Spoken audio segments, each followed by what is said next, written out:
Hello दोस्तों, good morning. कैसे हैं आप सभी? आशा करता हूँ सही होंगे। तो दोस्तों, इस टाइम मैं जा रहा हूँ कोचिंग को। तो ये है कालू मदारी, इसका नाम ही कालू मदारी है। तो इस टाइम पहुँच गया हूँ मैं यहाँ पर।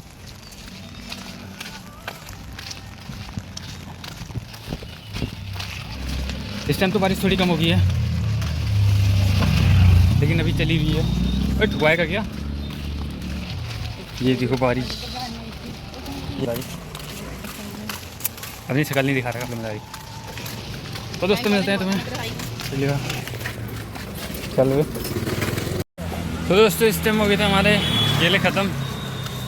केले तो मैं लेने गया था, केले भाई को भेज दिया और अब अपना जा रहा हूँ कोचिंग। तो मिलते हैं आगे। टू टू टू टू टू टू टू।